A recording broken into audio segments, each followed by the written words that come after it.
The phone had been ringing for 11 minutes. I know because I counted. That is what you do when you have spent 30 years learning to be patient. You count. You measure the distance between what is happening and what you are willing to accept. You sit at a small wooden table in a borrowed cabin outside Nashville, wrap both hands around a mug of tea that has gone cold, and you count the rings. Savannah's name lit up the screen every time, each call a little more desperate than the last, if desperation can be measured in the way a phone seems to vibrate differently when the person on the other end is unraveling. I did not answer. I turned the mug slowly in my hands and looked out the window at the pine trees standing in the gray afternoon light. They did not bend. There was no wind. They simply stood there the way trees do, rooted, unhurried, entirely indifferent to whatever storms had passed through them before. Yesterday was my daughter's wedding day. I was not there, but my gift was. I set the phone face down on the table and let the silence settle around me like something I had earned. I should tell you who I was before I tell you what I did. My name is Dorothy Calloway. I was born in Knoxville, Tennessee, the second daughter of a carpenter and a woman who did nails out of the back room of her sister's house. We were not poor in the way that breaks people. We were poor in the way that teaches them to fold a dollar bill twice before spending it, to fix what is broken before replacing it, to say thank you for things other people take for granted, like a meal that stretches to the next morning, or a coat that still has all its buttons.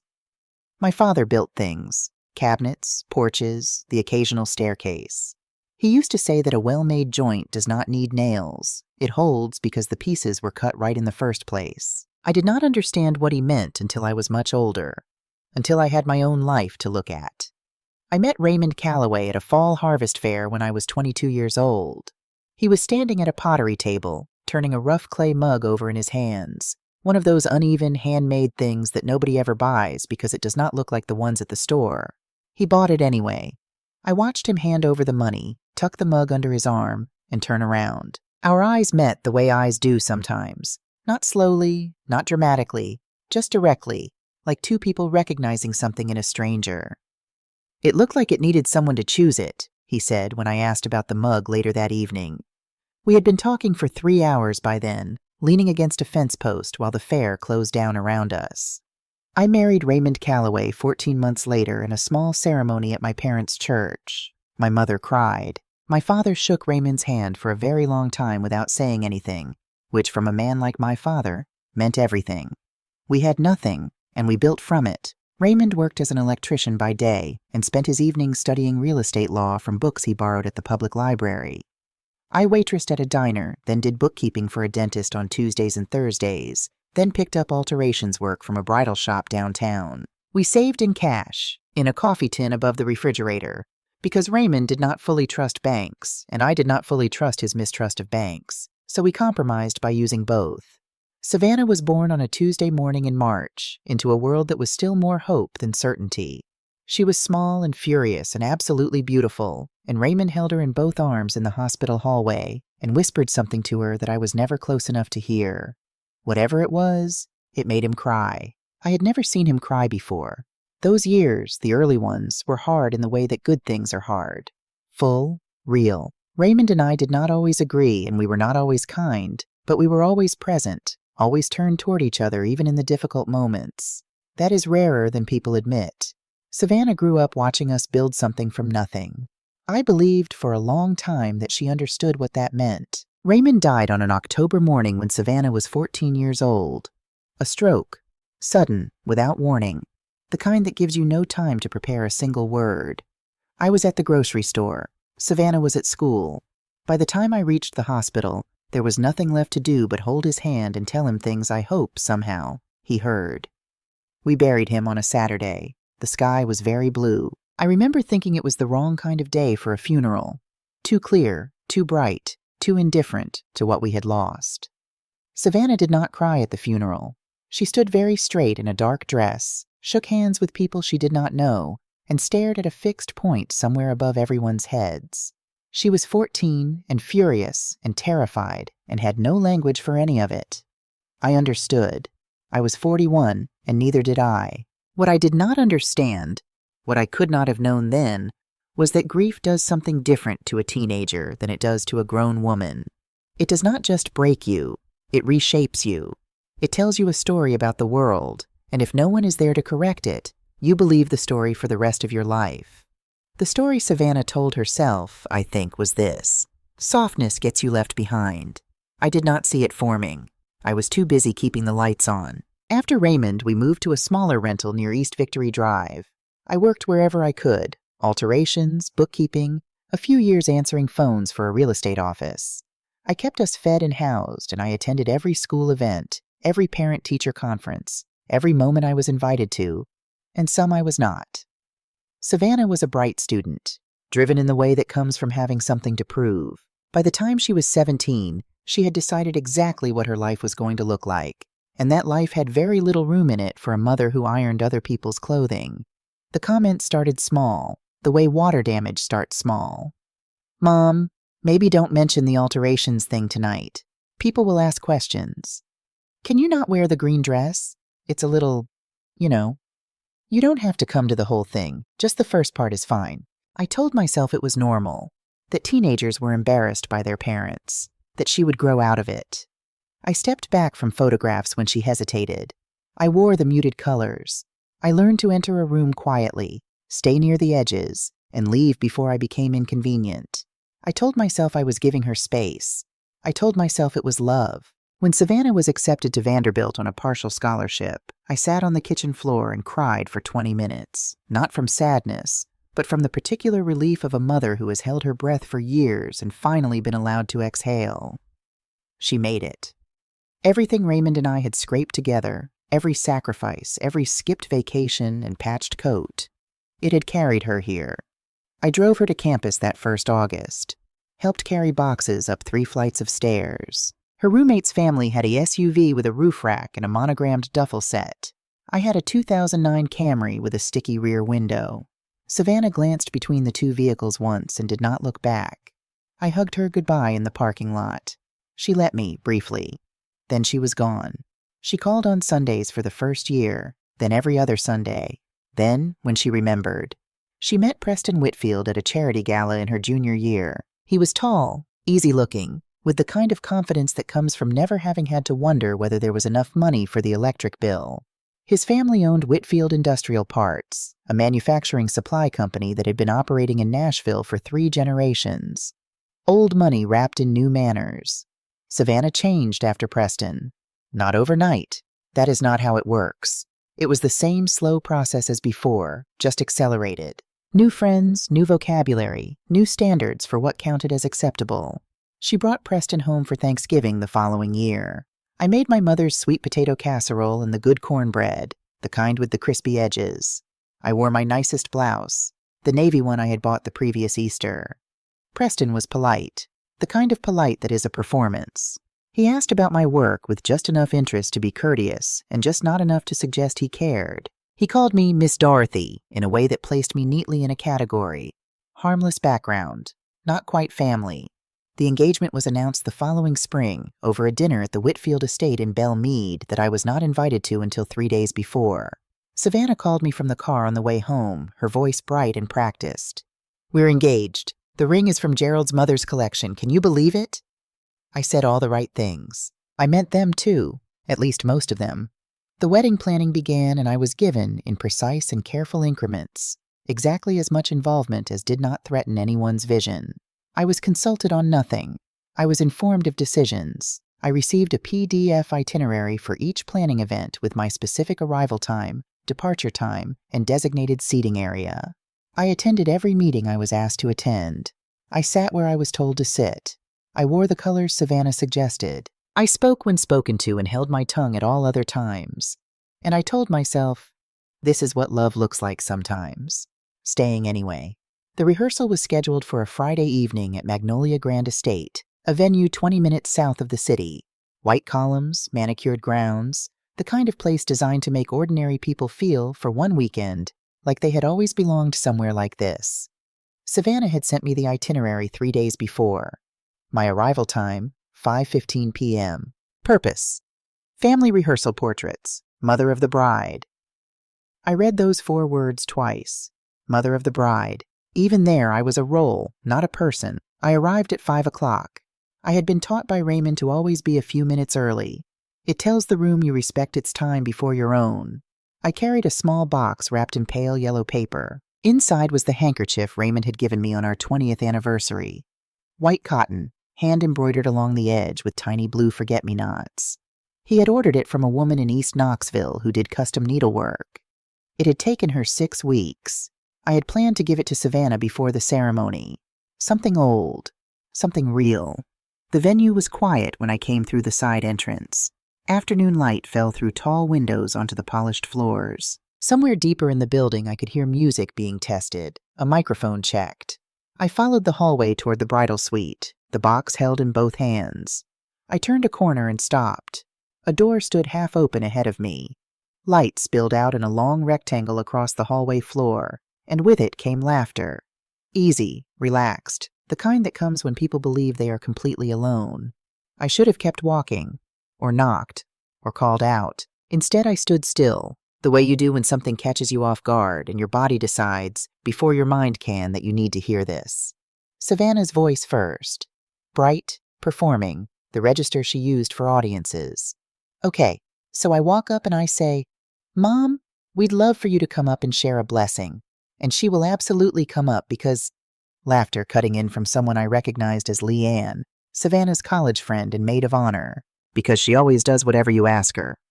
She'll probably be wearing that floral blazer, someone else offered. Oh God, the blazer. More laughter. And she'll have the bag, the one that looks like it came from a church rummage sale. Preston's voice, measured and amused. Make sure someone's filming from the right angle. We want the reaction.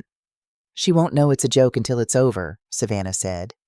That's the beauty of it. She'll just stand there and smile. She always smiles. A pause. Then Beverly Whitfield, Preston's mother, her voice lower, drier. As long as she doesn't get emotional. That could be difficult to edit out. She might tear up a little, Savannah said. That's actually fine. It'll read as sweet on camera. I was not breathing. What about the bit with Raymond? Preston asked. A beat, then Savannah softly. The line about waiting for someone who isn't coming back? The guests will love it, Leanne said. It's a little mean, but it's true and it's funny. She talks to his portrait, Savannah added. Something in her voice I could not fully name. Not cruelty exactly, but the thing that lives next to it when someone has decided another person does not need to be protected. She sets a place for him at holidays. It's been 16 years. The laughter that followed was not loud. It did not need to be. I became aware, very slowly, of the weight of the box in my hands. The pale yellow paper. The handkerchief with the forget-me-nots. Raymond's handwriting on the card tucked inside, copied in my hand from the note he had given me. For the women in my life who carry everything gracefully. I had planned to give it to her tonight. I had thought it would make her cry in the good way. I took one step back, then another. Then I turned and walked down the hallway the way I had come, my heels silent on the polished floor, my hands very steady, despite everything that was happening inside my chest. No one came after me. No one had noticed I was there. I drove through Nashville with the box on the passenger seat and the radio off. The city moved around me the way cities do at dusk, all amber light and motion, people going toward things, people going home. Nobody paying any attention to a 63-year-old woman in a Camry who was working very hard not to feel what she was feeling. I did not cry on the drive. I want to be clear about that. I had cried for Raymond. I had cried when we lost the first house. I had cried, quietly, in the church parking lot after Savannah's wedding shower, when Beverly Whitfield had gently redirected me from the head table to the family overflow seating. I did not cry on this drive because somewhere between the venue and the interstate, the thing that had been slowly building in me for 30 years, the small accumulated weight of every swallowed comment, every muted color, every time I had made myself smaller to fit into the space my daughter had assigned me. That thing reached a point where there was simply nothing left to compress. It did not explode. It settled. Quiet. Clear. Like water finding its level. I parked in front of my house and sat for a moment. Then I picked up the wrapped box, carried it inside, and set it on the kitchen table.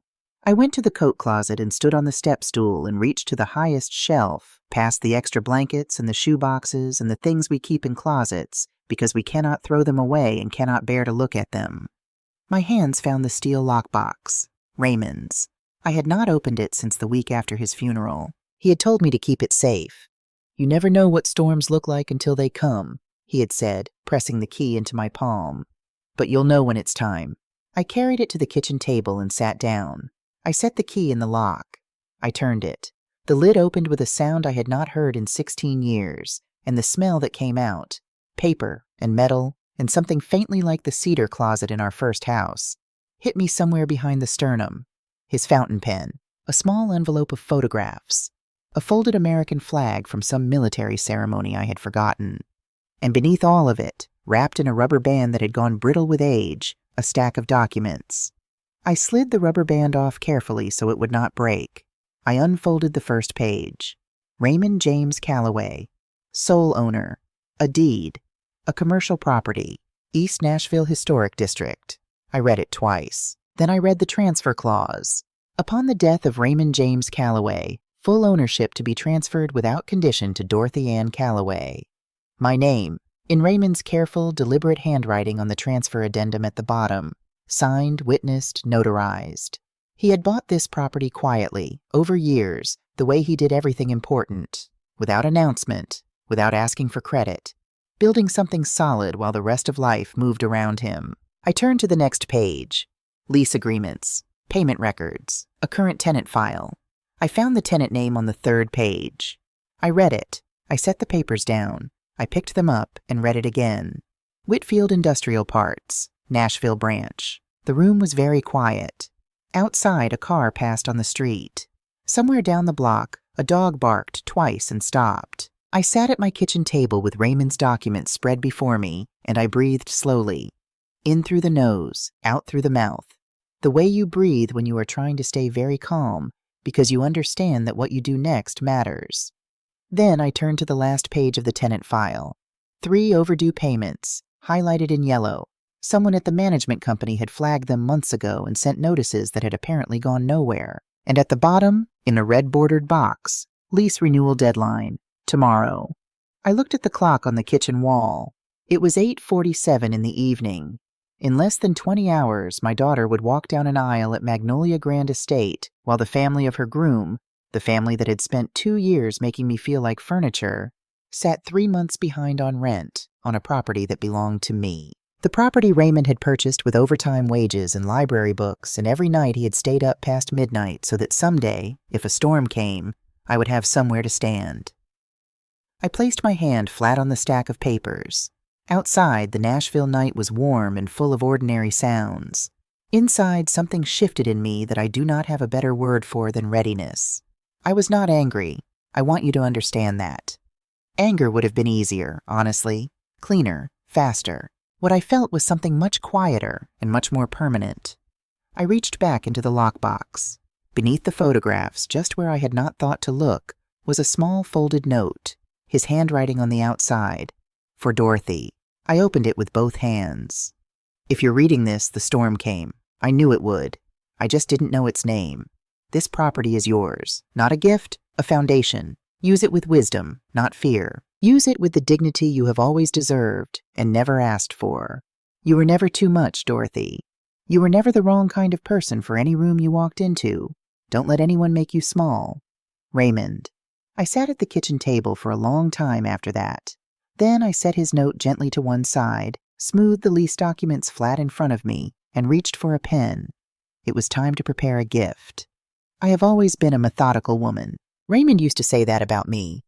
Not as a complaint, but as a kind of quiet admiration. The way you admire something in another person that you do not fully possess yourself. He was intuitive, impulsive in the good ways, the kind of man who bought an ugly clay mug because it needed someone to choose it.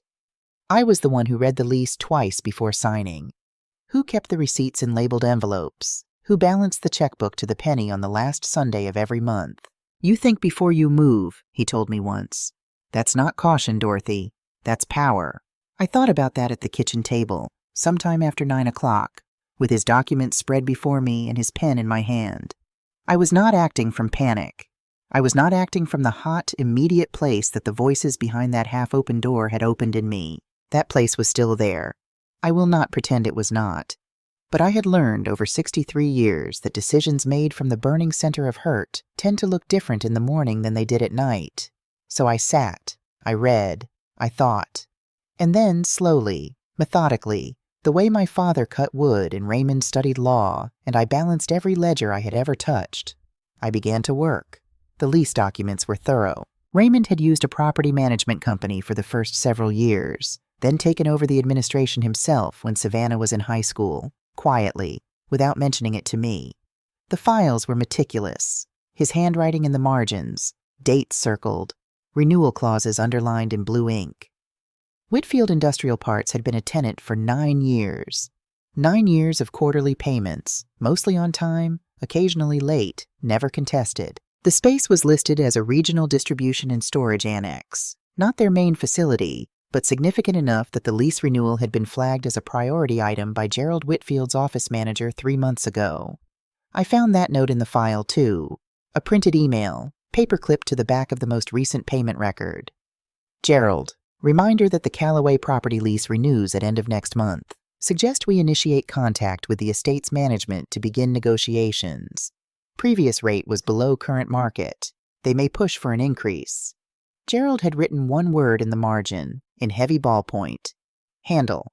It had not been handled. The contact had never been made, or if it had, the management company had forwarded it to an address no one monitored anymore, because Raymond was gone and I had not known the property existed. 3 months of unpaid rent sat in the ledger like an unanswered question. And tomorrow, Savannah's wedding day, was the deadline. I pulled a fresh legal pad from the drawer where I kept office supplies and uncapped Raymond's fountain pen. The ink flowed immediately, dark and certain. I wrote 4 headings across the top of 4 separate pages.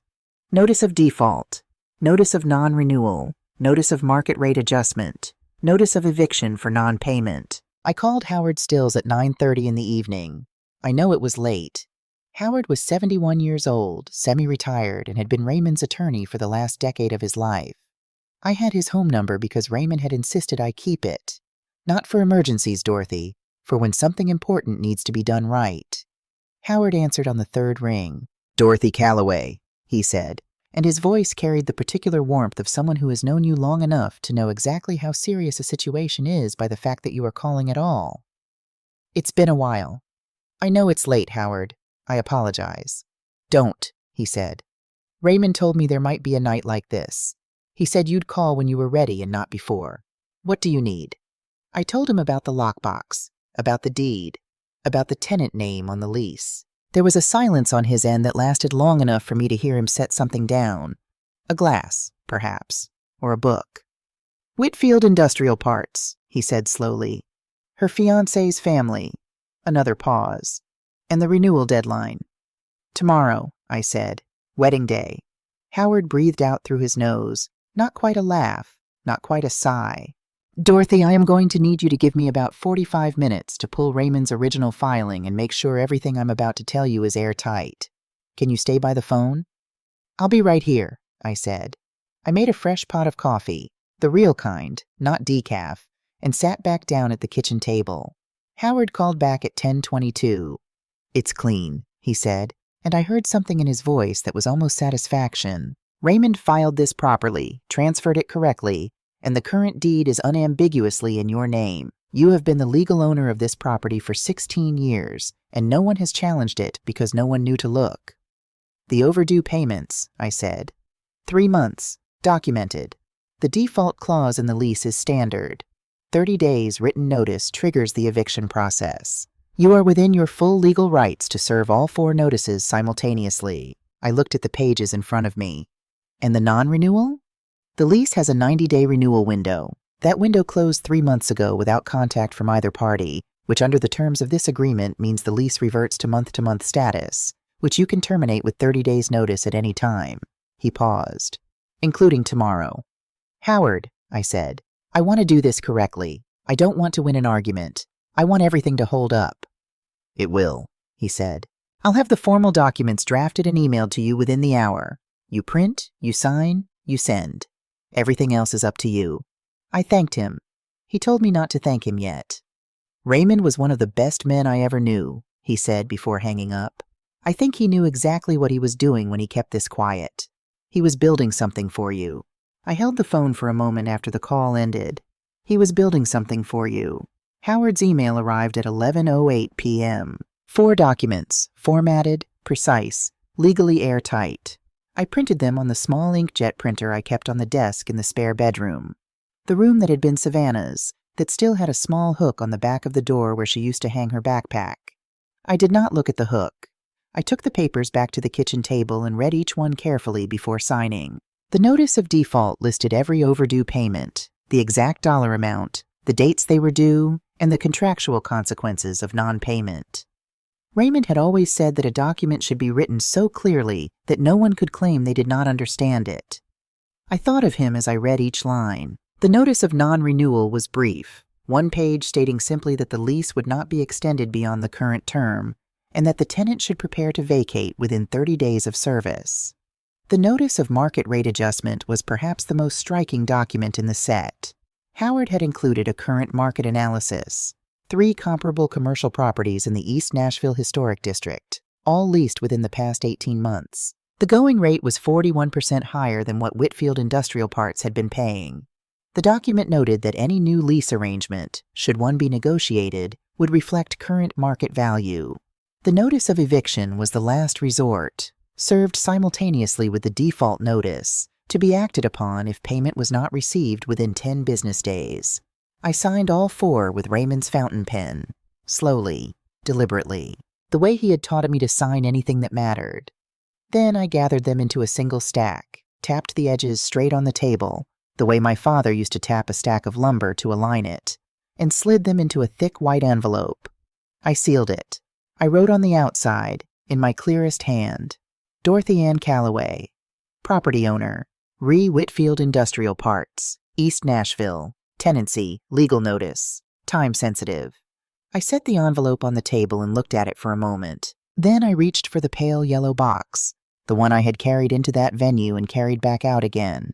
I lifted the lid. The handkerchief lay inside, white and soft, the forget-me-nots along the edge as blue and careful as the day the woman in East Knoxville had finished it.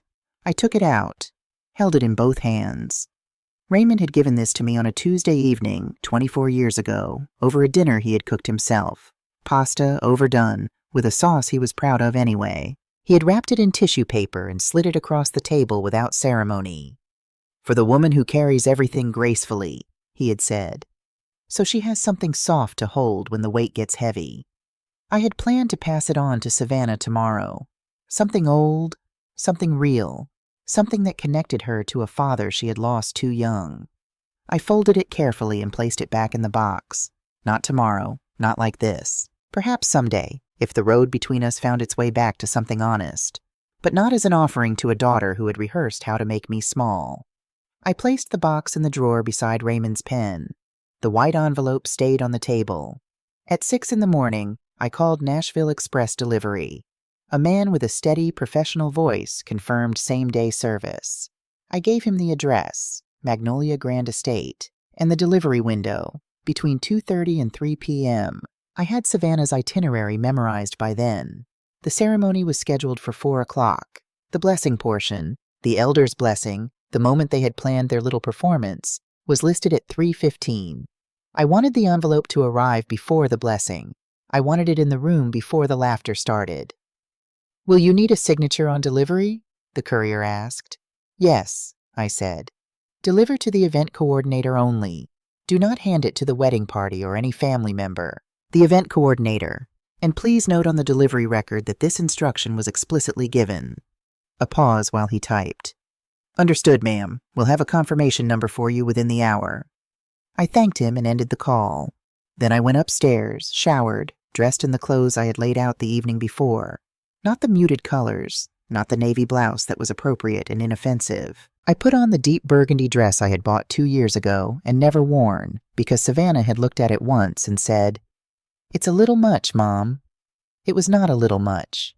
It was a perfectly beautiful dress. It fit me well. Raymond would have loved it. I looked at myself in the mirror for a long moment.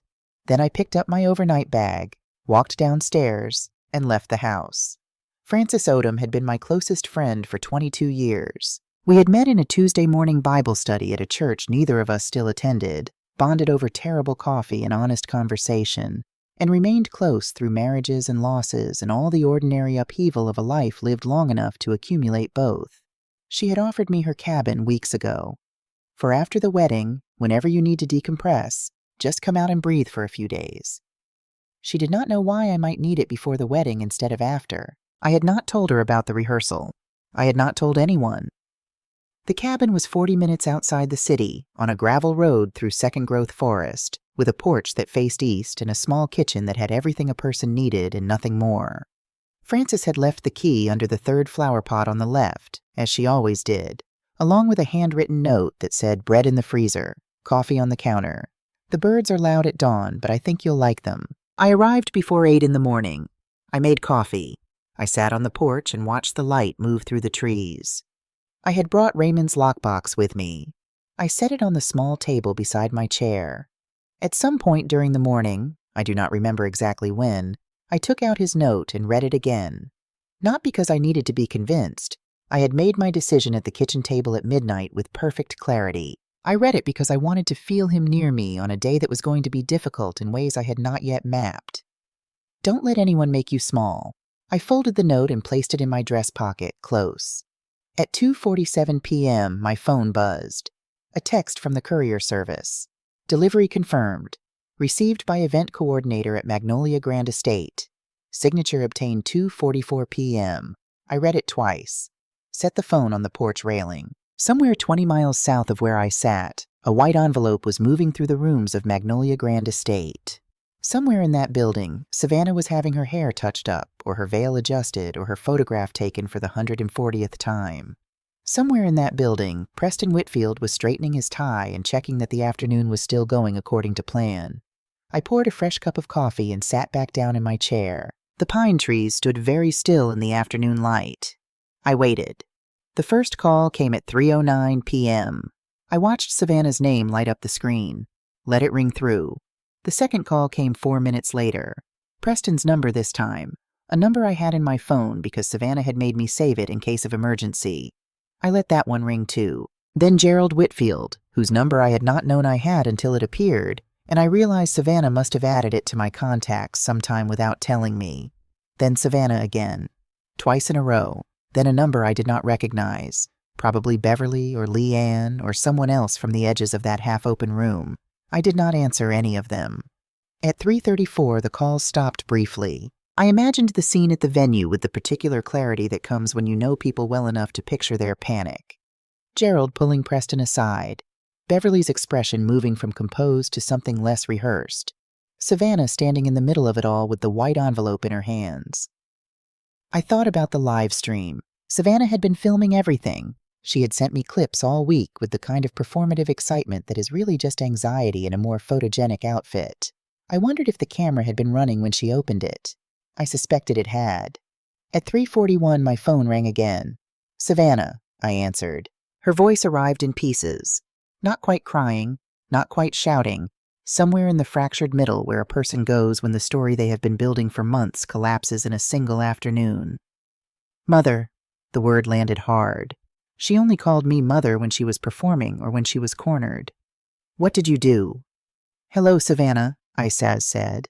Do not do that. Do not be calm right now.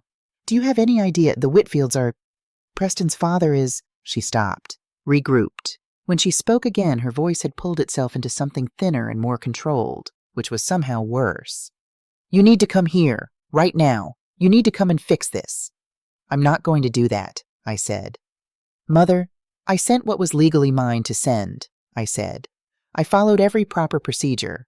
Howard Stills handled the documentation. If the Whitfield family has questions about the lease, they should direct them to his office. A sound from her end. Something between a breath and a word that didn't finish forming. You have a lawyer. You called a lawyer. When did you... She stopped again. Did you know about the building? Before last night? Did you know this whole time? No, I said. I found out last night. When? After I came to the venue for rehearsal. Silence. The particular kind that means someone is calculating. You were there, she said slowly. You were at the venue last night. I came for the family portraits, I said, the way you asked me to. Another silence. Longer. When she spoke again, her voice had changed entirely. The performance was gone. What was underneath it was younger, more frightened, and something else I could not immediately name. How much did you hear? Enough, I said. The word sat between us on the line like something solid. Mom. Not mother now. Mom. The word she had used when she was 7 and scraped her knee, and when she was 14, standing in a hospital corridor, and when she called me from Vanderbilt that first homesick October, trying not to let me know she was calling because she was homesick. It wasn't supposed to be cruel. It was supposed to be funny. I know, I said. Then why? Because funny and cruel are not different things when only one person in the room doesn't know she's the joke. She went quiet for so long I thought the call had dropped. The part about Raymond, I said, and I kept my voice even. Not because I felt even, but because I had decided that I would not break open on this phone call. Not today. Was that supposed to be funny too? Nothing from her end. Just breathing. Savannah, I said, from this point forward, anything related to the property goes through Howard Stills. I'll send you his contact information. That's it? Her voice cracked. You're just going to do this and walk away? Today of all days? You chose today, I said quietly. I just chose what I did with it. You're supposed to protect me, she said, and the rawness in it was real. I want to be honest about that. Underneath all of it, she was still my daughter, and part of me felt every bit of what she felt. That's what mothers do. I protected you for 30 years, I said. I protected you through grief and poverty and every moment you were ashamed of where you came from. I protected you so thoroughly that you stopped thinking I needed protecting too. She made a sound I could not interpret. Talk to Howard, I said. Take care of yourself tonight. Mom, please. Good night, Savannah. I ended the call. I set the phone face down on the porch railing and looked out at the pine trees for a long time. The afternoon light had gone gold and long, the way it does in Tennessee in late summer, the kind of light that makes everything look like a memory even while it is still happening. I picked up Raymond's note from my pocket. Read the last line one more time. Don't let anyone make you small. I didn't, I said quietly, to the trees, to the light, to the man who had loved me well enough to leave me something solid to stand on. Then I went inside and made dinner, and the cabin held me steady in the gathering dark. I slept better that night than I had in years. That surprised me. I had expected to lie awake in the narrow cabin bed running the day backward through my mind, second-guessing the moments, measuring the cost of what I had done against the weight of what had been done to me. That is what I had always done before, turned difficulty over and over in the dark until it became something I could blame myself for. Instead, I slept deeply without dreaming and woke before sunrise to the sound of birds in the pines outside my window. I lay still for a moment, listening. There was a particular kind of quiet in that cabin, not the quiet of absence, but the quiet of a place that asks nothing of you. No performance required, no careful calibration of how much space to take up, just the birds, and the light coming pale through the curtain, and the slow recognition that I was still myself, still whole, and the world had not ended because I had finally refused to make myself small. I got up, made coffee, sat on the porch in my housecoat with my feet tucked under me and watched the sun come through the trees. My phone had accumulated the night's damage by the time I looked at it. 11 missed calls. Savannah Preston once, a number I didn't recognize twice, and Gerald Whitfield 3 times. A voicemail from Leanne that I did not listen to. Several text messages from Savannah that began controlled and became less so as the evening progressed. The last one sent at 1:17 in the morning, reading only, I don't understand you. I put the phone back down. Then, at 7:43 a.m., an email notification arrived. The subject line read, Regarding yesterday's events, Whitfield family.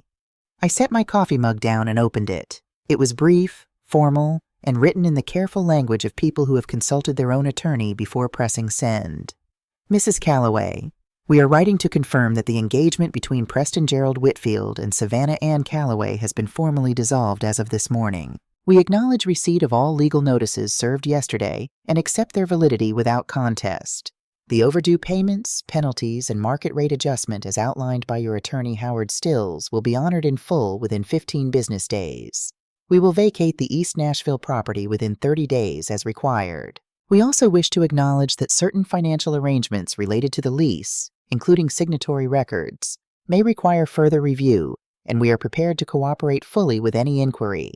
We will not be seeking further contact outside of legal channels. I read it twice. Then I set the phone on the porch railing and looked out at the trees. The engagement dissolved. Not delayed, not paused. Dissolved. I had not anticipated that, or perhaps I had, somewhere beneath the decision, and had not let myself look at it directly. I had told myself I was simply doing what was legally mine to do. I had not told myself what the consequences might be for my daughter's life. I sat with that for a long time, not with satisfaction. I want to be clear about that. There was no satisfaction in it, not the clean, sharp kind that revenge stories promise, where the wrongdoer gets exactly what they deserve and the wronged party watches with a quiet smile. Life does not actually work that way, and I was 63 years old and knew better than to expect it to. What I felt was more complicated. Sadness for Savannah, real and genuine, despite everything. Relief for myself, also real, and something underneath both of those. A slow, steady recognition that what had broken was not something I had built. It had been cracked long before I sent that envelope. I had simply declined to keep holding it together. An hour later, a second notification. A message from Savannah. It was long, pages long, the kind of message that gets written in the small hours of the morning by someone who has been crying and has stopped and started again, and is trying very hard to organize the wreckage into something that makes sense.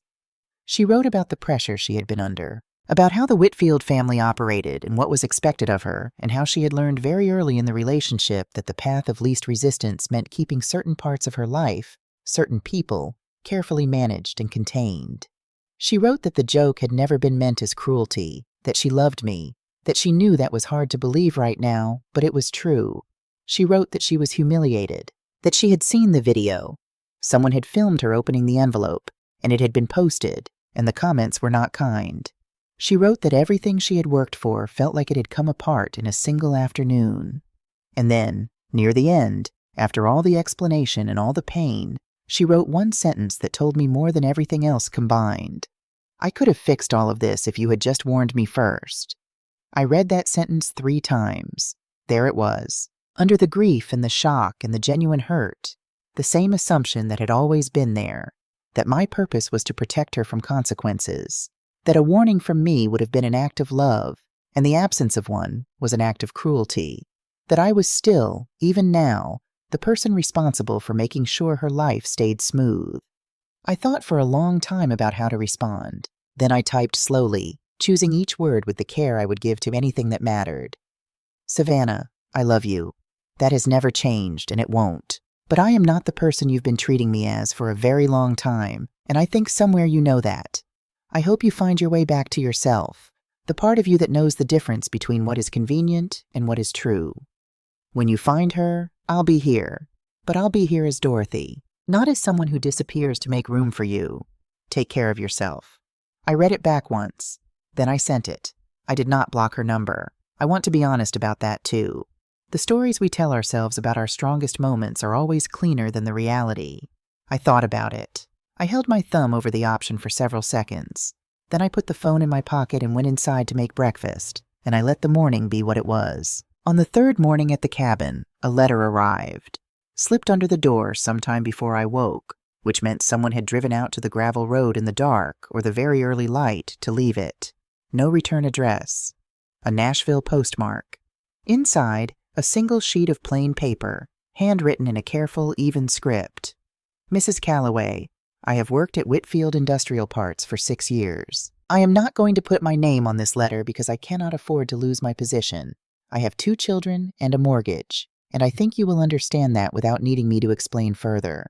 I wanted to write to you because I believe you should know that what you did mattered beyond your own situation. Gerald Whitfield has used company funds, including the lease payments, to cover personal expenses for years. Some of us have known. None of us has been in a position to say anything. You pulled a thread. The whole fabric is starting to show what it was made of. You didn't ruin a wedding. You uncovered something that needed to be uncovered. Thank you. Someone who was waiting for the curtain to be lifted, I read it standing in the doorway with the morning air coming in cold around my ankles. Then I folded it carefully and carried it inside and placed it in the drawer next to Raymond's note, where it could keep good company. I stood at the kitchen counter for a moment with my hand resting on the drawer. You didn't ruin a wedding. You uncovered something that needed to be uncovered. I had not thought of it in those terms. I had been too close to my own part of it, too aware of the personal weight, the 30 years, the rehearsal room, the voices behind the half-open door. I had thought of myself as a woman protecting her dignity, which was true. I had not thought of myself as someone whose single act of refusal might give other people permission to stop pretending. It is a strange thing to be someone's example without knowing it. By the end of the month, the Whitfield Company had vacated the property. Howard Stills forwarded the final paperwork, a signed vacate confirmation, proof of payment for all overdue amounts plus penalties, and a brief note from Gerald Whitfield's attorney stating that his client would not be contesting ownership or pursuing any further legal action. Gerald had also, Howard told me during our final call on the matter, been asked to step back from the day-to-day operations of the company while a financial review was conducted. The letter from the employee had not been the only thread. It had simply been the first one pulled. Raymond would have loved this, Howard said with a warmth that made me smile despite everything. Raymond would have hated the drama, I said. But yes, he would have loved the outcome. I asked Howard about the next steps for the property. That's entirely up to you, he said. It's yours, free and clear, whatever you want to do with it. I had been thinking about this for weeks, sitting with it on the porch in the mornings, turning it over the way Raymond used to turn that clay mug at the fair, looking at it from different angles, finding out what it actually was. I want to renovate it, I said. Community space, half for workshops and programs for widows and older women, financial literacy, job skills, whatever they need. The other half available for women-owned small businesses at below-market rent. A pause. That's going to cost money to set up. I know, I said. Raymond left me more than the building. I've been careful my whole life. It's time to spend carefully on something that matters. Howard was quiet for a moment. When he spoke, his voice was rougher than usual. He knew, he said. He really knew what he was doing when he left it to you. He always did, I said. I met with the contractor on a Tuesday morning in late September, standing in the empty main room of the East Nashville building with afternoon light coming through the tall industrial windows and the smell of old plaster and wood around us. His name was Dale Pritchard, mid-50s, straightforward, the kind of man who measures twice and does not waste words. He walked the space with me, took notes, asked practical questions. You want it simple? He asked, standing in the center of the room. I want it warm, I said. And open. I want people to walk in and feel like they belong here before anyone tells them they do. Dale nodded, wrote something down. We can do that. I was standing near the east wall, looking at the way the light fell across the floor, when I heard footsteps behind me on the sidewalk outside. The front door was propped open. I turned. Savannah stood in the doorway. No makeup, no camera. No Leanne beside her, no performance prepared. She was wearing jeans and a plain dark jacket, and her hair was pulled back simply, and she looked younger than she had looked in years, or perhaps just more honest, which can look like the same thing. We looked at each other across the empty room. Dale glanced between us, read the room with the efficiency of a man who has learned to read rooms, and said quietly that he would take another look at the back section and give me a few minutes. His footsteps receded toward the rear of the building.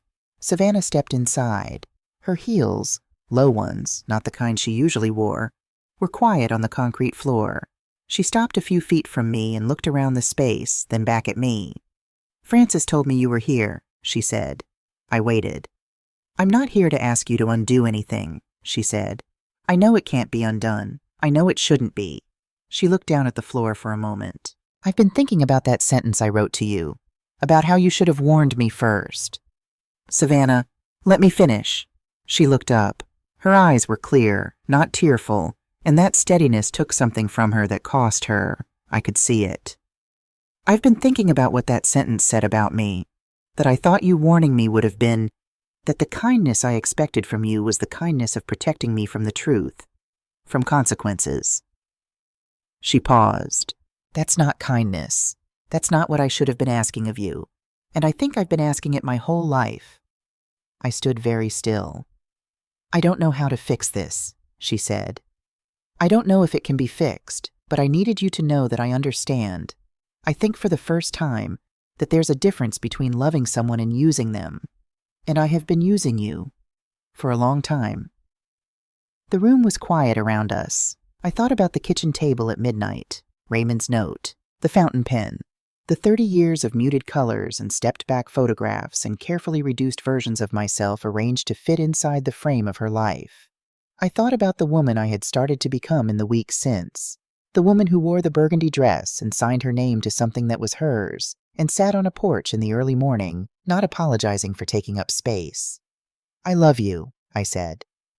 That's not something I'm able to stop, and I've accepted that. I paused.